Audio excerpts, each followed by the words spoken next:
নীরব নিস্তব্ধ রজনী, রাতের আধারে শুয়ে রয়েছেন জাতির পিতা হজরত ইব্রাহিম আলাইহিস সালাম। এমন সময় তিনি স্বপ্নে দেখলেন কে যেন তাকে বলছে, হে ইব্রাহিম, তুমি কুরবানি করো। ইব্রাহিম আলাইহিস সালাম এই স্বপ্ন দেখে জেগে উঠলেন। পরের দিন সকালে তিনি 100 উট আল্লাহর রাস্তায় কোরবানি করলেন। পরের দিন আবারও তিনি শুয়ে রয়েছেন।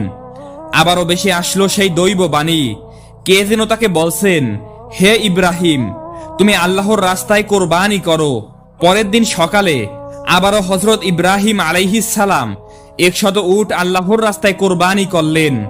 কিন্তু হায়, মনে হয় আল্লাহ রাব্বুল আলামিনের দরবারে আমার এই কোরবানি কবুল হয়নি। তাই পরদিন তিনি আবারও যখন বিছানায় শায়িত রয়েছেন, তখন আবারও বেশি আসলো সেই দৈব বাণী, কে যেন তাকে বলছেন, হে ইব্রাহিম, তুমি আল্লাহর রাস্তায় তোমার সবচাইতে প্রিয় বস্তুটিকে কোরবানি করো। পরদিন সকালে হজরত ইব্রাহিম আলাইহিস সালাম ভাবতে লাগলেন, আমি পরপর 2 দিন 200 উট আল্লাহর রাস্তায় কোরবানি করলাম, কিন্তু আল্লাহ কি আমার এই কোরবানি কবুল করলেন না? তাহলে কি চাচ্ছেন আল্লাহ রব্বুল আলামিন আমার থেকে? অনেক ভাবার পরে হজরত ইব্রাহিম আলাইহিস সালাম দেখলেন আল্লাহ রব্বুল আলামিন আমাকে স্বপ্নে বলেছেন, হে ইব্রাহিম, তুমি তোমার জীবনের সবচাইতে প্রিয় বস্তুটিকে আমার রাস্তায় কোরবানি করো। এই পৃথিবীতে আমার সবচাইতে প্রিয় বস্তু হলো আমার সন্তান ইসমাইল। হজরত ইব্রাহিম আলাইহিস সালামের বয়স যখন 86 বছর ছিল, তখন হজরত ইসমাইল আলাইহিস সালাম তার গৃহে পয়দা হয়েছিল। আর এই সন্তানটি ছিল ইব্রাহিম আলাইহিস সালামের সবচাইতে প্রাণের ও মোহাব্বতের সন্তান। কেননা এত বার্ধক্য বয়সে তিনি একটি সন্তান লাভ করেছিলেন, আর এই সন্তানটি ছিল তার বংশধারা জারি রাখার একমাত্র মাধ্যম। কিন্তু আল্লাহ রব্বুল আলামিন যখন তাকে এই প্রিয় সন্তানটিকে কোরবানি করার জন্য আদেশ দিলেন, তখন হজরত ইব্রাহিম আলাইহিস সালাম মনে মনে দৃঢ় সংকল্প করে বললেন, এটাই যদি আল্লাহর সিদ্ধান্ত হয় যে ইসমাইলকে তার রাস্তায় কোরবানি করতে হবে, তাহলে আমি পিছুপা হব না। আল্লাহর মহব্বত ও ভালোবাসা পাওয়ার পথে দুনিয়ার কোনো কিছুই আমার জন্য বাধা হয়ে দাঁড়াতে পারবে না। এরপরে আল্লাহর নবী হজরত ইব্রাহিম আলাইহিস সালাম তার একমাত্র পুত্র ইসমাইলকে আল্লাহর রাস্তায় কোরবানি করার জন্য দৃঢ় সংকল্প করলেন। যেই বাবা সেই কাজ। ইব্রাহিম আলাইহিস সালাম তার সন্তান বালক ইসমাইলকে ডেকে বললেন, হে বৎস, তুমি গোসল করে সুন্দর সুসজ্জিত কাপড় পরে তৈরি হয়ে নাও, আমি তোমাকে নিয়ে একটি দাওয়াতে যাব। শিশু ইসমাইল আলাইহিস সালাম ছোটবেলা থেকেই আত্মীয় স্বজন ও পিতামাতার মহব্বত ছাড়াই লালিত পালিত হয়েছিলেন। ছোটবেলা থেকেই পিতা তার সঙ্গে ছিল না। যখন বালক ইসমাইল আলাইহিস সালাম শুনলেন পিতা তাকে নিয়ে এক জায়গায় দাওয়াতে যাবেন, তখন বালক ইসমাইলের মন আনন্দে নেচে উঠল। তখন তিনি তার মাতা হাজেরার কাছে গিয়ে বললেন, আম্মাজান, আপনি কি শুনেছেন? আব্বাজান আমাকে বলেছেন আমাকে নিয়ে তিনি নাকি এক জায়গায় দাওয়াত খেতে যাবেন। ও আম্মাজান, আপনি তাড়াতাড়ি করে আমাকে গোসল করিয়ে দিন আর উত্তম পোশাকে সুসজ্জিত করে দিন। আমি আব্বার সাথে দাওয়াত খেতে যাব, আমার দেয়ার তর সইছে না। তখন বিবি হাজেরা আলাইহিস সালাম বললেন, সত্যি কি তিনি তোমাকে নিয়ে দাওয়াতে যাবেন? হজরত ইসমাইল আলাইহিস সালাম বললেন, আপনি তাকে জিজ্ঞাসা করে দেখুন না। এরপরে বিবি হাজেরা আলাইহিস সালাম হজরত ইব্রাহিম আলাইহিস সালামকে জিজ্ঞাসা করলেন, ও আমার প্রাণের স্বামী, আমি শুনলাম আপনি নাকি ইসমাইলকে নিয়ে একটি দাওয়াতে যাবেন। ইব্রাহিম আলাইহিস সালাম তখন বললেন, হাজেরা, তুমি ঠিকই শুনেছো, ইসমাইলকে গোসল করিয়ে সুন্দর পোশাকে সুসজ্জিত করে দাও, আমি তাকে নিয়ে এক দাওয়াতে যাব। প্রিয় দর্শক, অনেকের মনে হতে পারে হজরত ইব্রাহিম আলাইহিস সালাম আল্লাহর নবী হয়ে বিবি হাজেরা ও ইসমাইল আলাইহিস সালামের সাথে একটি মিথ্যা কথা বলেছেন, কিন্তু মূলত জাতির পিতা হজরত ইব্রাহিম আলাইহিস সালাম তাদের সাথে মিথ্যা কথা বলেননি। গভীরভাবে যদি চিন্তা করা হয়, তাহলে ইব্রাহিম আলাইহিস সালামের এই কথাটি সঠিক ও বাস্তবসম্মত ছিল। কেননা তিনি তো ইসমাইল আলাইহিস সালামকে নিয়ে একটি দাওয়াতেই যাচ্ছিলেন। এরপরে বিবি হাজেরা আলাইহিস সালাম বালক ইসমাইলকে উত্তম রূপে গোসল করিয়ে সুন্দর পোশাকে সুসজ্জিত করে দিলেন।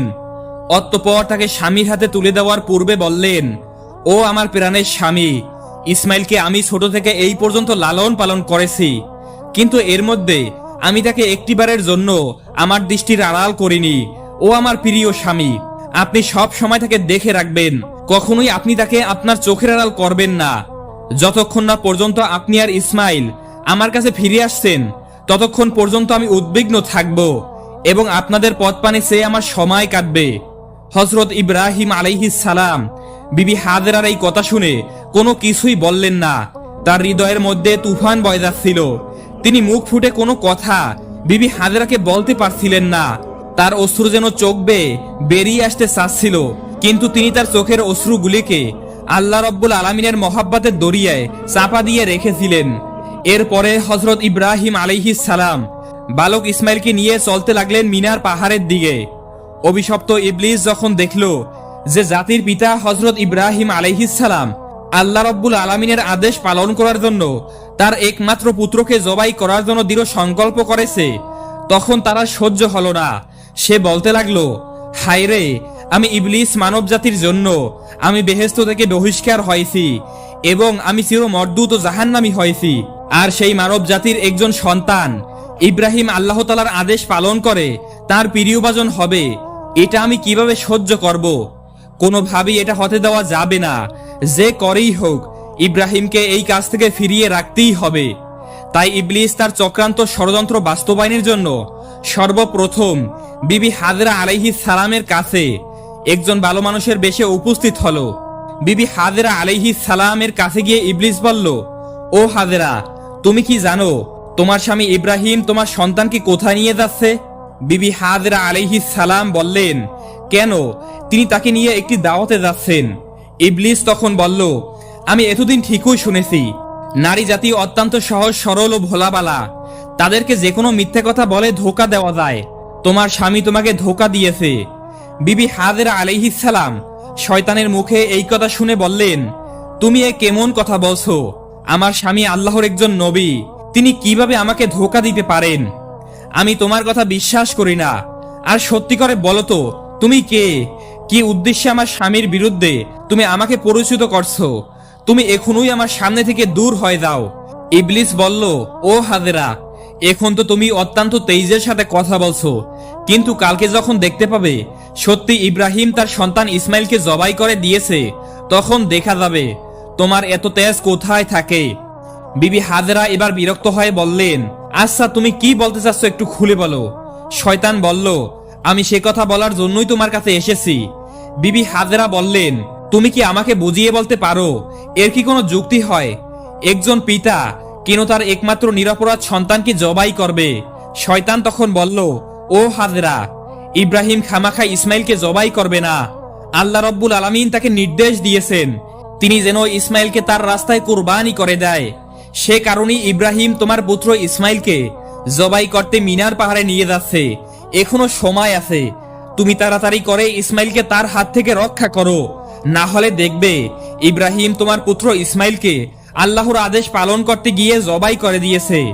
বিবি হাজেরা এবার শয়তানের কথা শুনে বললেন, আল্লাহ রব্বুল আলামিন দুনিয়ার এতগুলো মানুষের মধ্য থেকে যদি আমার পুত্র ইসমাইলকে তার রাস্তায় জবাই করার জন্য কবুল করে থাকেন, তাহলে এর চাইতে বড় সৌভাগ্যের বিষয় আমার জন্য আর কিছুই হতে পারে না। শুধু একজন ইসমাইল নয়, আল্লাহ রব্বুল আলামিন যদি আমাকে হাজার হাজার সন্তান দিতেন, আর সেই হাজার হাজার সন্তান কেউ যদি আল্লাহ রব্বুল আলামিন তার রাস্তায় কোরবানি করার জন্য আদেশ দেন, আমি খুশি মনে তাদের সকলকেই আল্লাহ রব্বুল আলামিনের দরবারে উৎসর্গ করে দিতাম। আমি বুঝতে পেরেছি তুমি মরদুদ, তুমি ইবলিস, আর তুমি আমাকে ধোকা দিতে এখানে এসেছো। আমি তোমার কাছ থেকে আল্লাহর আশ্রয় প্রার্থনা করছি। আউযু বিল্লাহি মিনাশ শাইতানির রাজিম। লা হাওলা ওয়ালা কুওয়াতা ইল্লা বিল্লাহি আলিয়্যুল আযীম। ইবলিস, তুমি এখনই আমার সামনে থেকে দূর হয়ে যাও। বিবি হাজেরা আলাইহিস সালামের এই তেজদীপ্ত বক্তব্য শুনে ইবলিস তার সামনে টিকতে পারল না। অতঃপর সে সেখান থেকে পাগল কুকুরের মতো লেজ গুটিয়ে পালিয়ে গেল। ইবলিস যখন দেখল বিবি হাজেরাকে ধোকা দিয়ে কোন রকমের কাজ হচ্ছে না, তখন সে চিন্তা করতে লাগলো, যাই বালক ইসমাইলকে গিয়ে এবার ধরি। হযরত ইসমাইল আলাইহিস সালাম ইব্রাহিম আলাইহিস সালামের পিছনে পিছনে চলছিলেন এবং তিনি কিছুটা তার পিছনেই ছিলেন। ইবলিস তখন ইসমাইল আলাইহিস সালামকে হাতের ইশারায় ডেকে ইব্রাহিম আলাইহিস সালামের থেকে আরো দূরত্বে নিয়ে গেল। এরপর সে ইসমাইলকে বলল, তুমি কি জানো তোমার পিতা তোমাকে কোথায় নিয়ে যাচ্ছে? ইসমাইল আলাইহিস সালাম তখন বললেন, কেন, দাওয়াত খেতে নিয়ে যাচ্ছেন? ইবলিস বলল, ওহে বালক, তুমি তো অত্যন্ত কচি ও ছোট, তোমার মন সাদাসিধে ও ভোলাবালা, তাই তোমার পিতা তোমাকে দাওয়াত খাওয়ার কথা বলে ধোঁকা দিয়েছে। ইসমাইল আলাইহিস সালাম বললেন, তুমি এ কেমন কথা বলছো? কেন আমার পিতা আমাকে ধোঁকা দিবেন? আমি তার একমাত্র সন্তান, আর এতদিন পরে তিনি আমার সাথে দেখা করতে এসেছেন, ধোঁকা দেওয়ার কি উদ্দেশ্য হতে পারে? ইবলিস বলল, ওহে ইসমাইল, তুমি জেনে রাখো, তোমার পিতা তোমাকে দাওয়াত খাওয়ার কথা বলে ধোঁকা দিয়েছে এবং তোমাকে জবাই করার জন্য নিয়ে যাচ্ছে। মিনার পাহাড়ে গিয়ে তিনি তোমাকে জবাই করে দিবেন। ইসমাইল আলাইহিস সালাম বললেন, এটার কি কোনো যুক্তি হতে পারে যে কোনো পিতা তার একমাত্র সন্তানকে বিনা কারণে কেন জবাই দিবেন? ইবলিস তখন বলল, ও ইসমাইল, তোমার পিতা বিনা কারণে তোমাকে জবাই করবে না।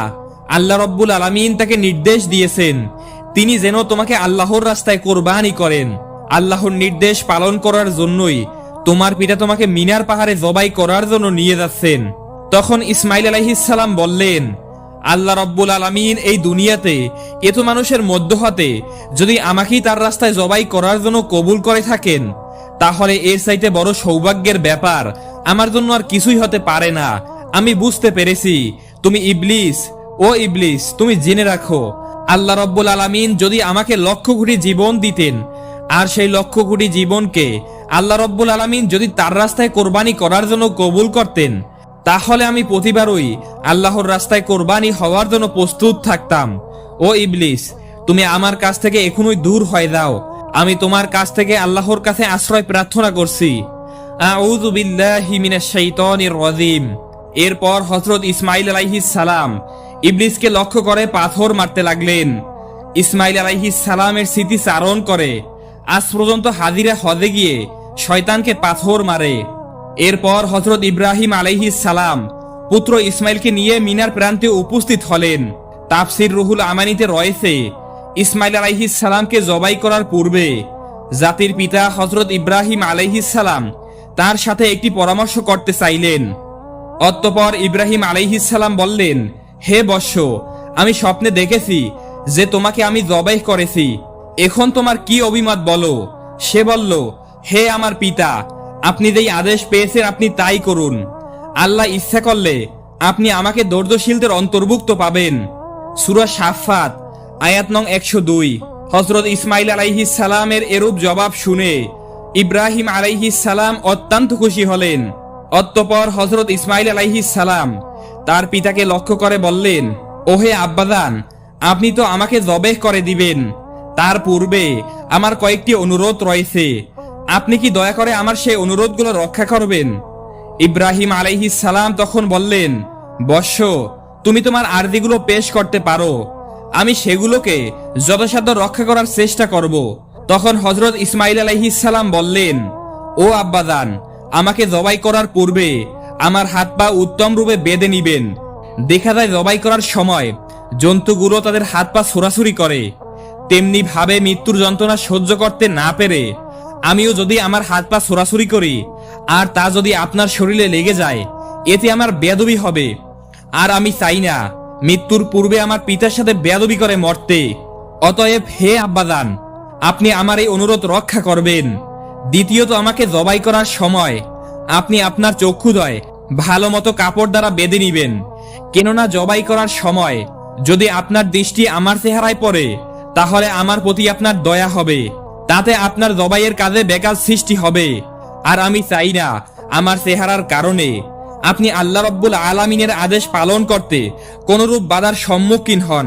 তৃতীয়ত, আমার যে আবদার তা হলো কোরবানি করার পরে আপনি যখন গৃহে প্রত্যাবর্তন করবেন তখন আমার রক্তমাখা জামাকাপড়গুলো নিয়ে আমার জনম দুঃখিনী আম্মার নিকট সমর্পণ করবেন এবং তাকে আমার সালাম জানাবেন এবং বলবেন যে তার এই ত্যাগের বিনিময়ে আমরা একত্রে বেহেশতে অবস্থান করতে পারবো, এবং তাকে আরো বলবেন যেই আল্লাহ পাক তার নির্দেশ পালন করার যেই তৌফিক আমাদেরকে দিয়েছেন তার জন্য তিনি যেন শুকরিয়া আদায় করেন এবং তিনি যেন আমার জন্য কোনরূপ দুঃখ প্রকাশ না করেন।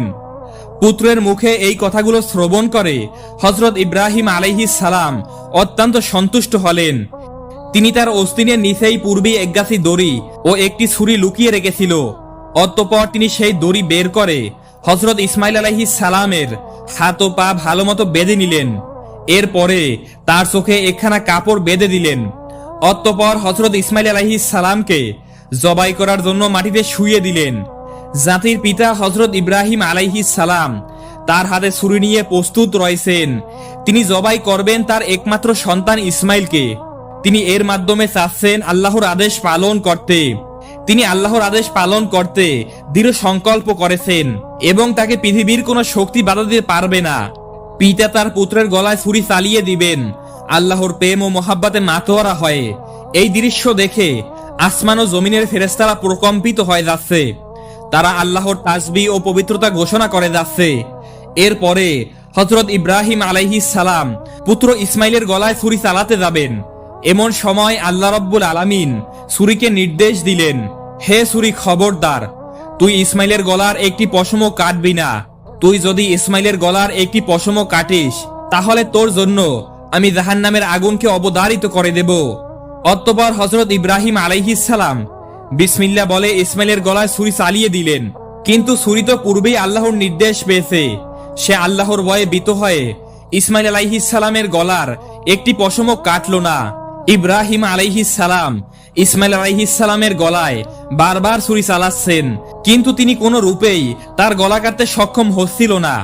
তখন হযরত ইসমাইল আলাইহিস সালাম তার পিতাকে বললেন, আব্বাজান, আপনি সম্ভবত আমার স্নেহে প্রভাবিত হয়ে জোরে ছুরি চালাতে পারছেন না। ও আব্বাজান, আপনি আপনার গায়ের সমস্ত শক্তি দিয়ে ছুরি সঞ্চালন করুন। আমরা যদি আল্লাহ রাব্বুল আলামিনের আদেশ পালন করতে ব্যর্থ হই তাহলে আমাদের দুজনকেই জবাবদিহিতা করতে হবে। ইসমাইল আলাইহিস সালামের এই কথা শুনে পুনরায় হযরত ইব্রাহিম আলাইহিস সালাম তার গায়ের সমস্ত শক্তি দিয়ে তার গলায় ছুরি চালাতে লাগলেন। কিন্তু তারপরও ছুরি হযরত ইব্রাহিম আলাইহিস সালামের একটি পশমও কাটল না। অনেকক্ষণ ধরে এভাবে ছুরি চালানোর পরে হযরত ইব্রাহিম আলাইহিস সালাম একেবারে বিরক্ত হয়ে গেলেন। অতঃপর তিনি সজোরে ছুরিটিকে একদিকে নিক্ষেপ করলেন, আর সেই ছুরি গিয়ে লাগলো একটি পাথরের গায়ে। সঙ্গে সঙ্গে সেই পাথরটি দ্বিখণ্ডিত হয়ে গেল। ইব্রাহিম আলাইহিস সালাম চক্ষু খুলে দেখলেন ছুরির আঘাতে পাথরটি দ্বিখণ্ডিত হয়ে গেছে। অতঃপর তিনি আবারও ছুরিটিকে হাতে নিলেন। এরপরে আল্লাহর নামে পুনরায় হযরত ইসমাইল আলাইহিস সালামের গলায় ছুরি চালাতে যাবেন। এমন সময় আল্লাহ রাব্বুল আলামিন জিবরাইল আলাইহিস সালামকে হুকুম দিলেন, ওহে জিবরাইল, তুমি বেহেশত থেকে একটি দুম্বা নিয়ে যাও আর ইসমাইল আলাইহিস সালামকে সরিয়ে তার জায়গায় বেহেশতি দুম্বাটি রেখে দাও। হযরত জিবরাইল আলাইহিস সালাম চোখের পলকে বেহেশত থেকে একটি দুম্বা নিয়ে চলে আসলেন। প্রিয় দর্শক, এখানে একটি কথা বলে রাখা ভালো, সেই দুম্বাটি ছিল হযরত আদম আলাইহিস সালামের নেক সন্তান হাবিলের কুরবানিকৃত দুম্বা, যেটি আল্লাহ রাব্বুল আলামিন এতদিন বেহেশতে সংরক্ষণ করে রেখেছিলেন। অতঃপর হযরত জিবরাইল আলাইহিস সালাম ইসমাইল আলাইহিস সালামকে সরিয়ে ইব্রাহিম আলাইহিস সালামের ছুরির নিচে সেই বেহেশতি দুম্বাটি রেখে দিলেন। আর ওদিকে হযরত ইব্রাহিম আলাইহিস সালাম তার ছুরি চালিয়ে দিলেন। সাথে সাথে বেহেশতি দুম্বাটি কুরবানি হয়ে গেল। কিন্তু হযরত ইব্রাহিম আলাইহিস সালাম মনে করলেন তার পুত্র ইসমাইলকে তিনি কোরবানি করে দিয়েছেন।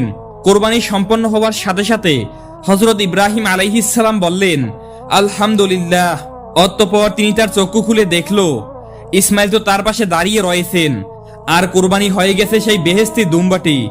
এই দৃশ্য দেখে হযরত ইব্রাহিম আলাইহিস সালাম আল্লাহর ফেরেশতা জিবরাইল আলাইহিস সালামকে জিজ্ঞাসা করলেন, হে ভাই জিবরাইল, আল্লাহ রাব্বুল আলামিন কি তবে আমার কোরবানি কবুল করেননি? কেন আমি আমার পুত্র ইসমাইলকে কোরবানি করতে সক্ষম হলাম না? হযরত জিবরাইল আলাইহিস সালাম বললেন, হে ইব্রাহিম, আল্লাহ রাব্বুল আলামিন আপনার প্রতি সন্তুষ্ট হয়েছেন। আপনি তার নির্দেশ পালন করতে গিয়ে নিজের পুত্রকে কোরবানি করতে উদ্যত হয়েছিলেন এবং আপনার পুত্র যেভাবে আল্লাহর নির্দেশ মান্য করে নিজের প্রাণ উৎসর্গ করতে প্রস্তুত হয়েছিলেন, তাতেই আল্লাহ পাক আপনাদের পিতা ও পুত্র উভয়ের উপর অত্যন্ত সন্তুষ্ট হয়েছেন। তিনি আপনাদের উভয়কে পরীক্ষা করেছিলেন এবং আপনারা সেই পরীক্ষায় উত্তীর্ণ হয়েছেন। আল্লাহ রাব্বুল আলামিন আপনার উপর সন্তুষ্ট হয়ে বেহেশত থেকে একটি দুম্বা প্রেরণ করেছেন, আর সেই দুম্বাটিকেই আপনি কোরবানি করেছেন। হযরত ইব্রাহিম আলাইহিস সালামের মুখে এই কথা শ্রবণ করার পরে হযরত ইব্রাহিম আলাইহিস সালাম পুনরায় আল্লাহ রাব্বুল আলামিনের শুকরিয়া আদায় করলেন। আল্লাহ রব্বুল আলামিন হযরত ইসমাইল আলাইহিস সালামকে কুরবানি দেওয়ার সর্বশেষ পরিস্থিতির উপর আলোকপাত করে আল কুরআনে উল্লেখ করেছেন। অতঃপর তারা উভয় আল্লাহর অনুগত্য প্রকাশ করল এবং ইব্রাহিম পুত্রকে জবাই করার জন্য কাত করে শায়িত করল। আর তখনই আমি তাকে আহ্বান করে বললাম, হে ইব্রাহিম, তুমি তোমার স্বপ্নের আদেশ সত্যি পালন করলে, আর এভাবেই আমি সৎকর্ম পরায়ণদেরকে পুরস্কৃত করে থাকি।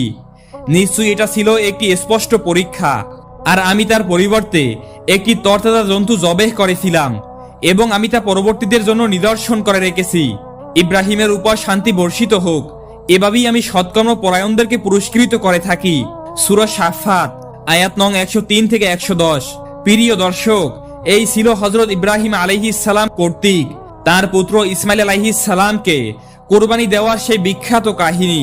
আল্লাহ রব্বুল আলামিন জাতির পিতা হযরত ইব্রাহিম আলাইহিস সালামের এই ত্যাগ ও তিতিক্ষা, আল্লাহর প্রেম থেকে আমাদের শিক্ষা লাভ করার তৌফিক দান করুন, আমিন। তো প্রিয় দর্শক, এই ছিল আজকের ভিডিও। এভাবেই শিক্ষণীয় ভিডিও পেতে আমাদের চ্যানেলটি সাবস্ক্রাইব করে পাশে থাকা বেল আইকনটি বাজিয়ে দিন।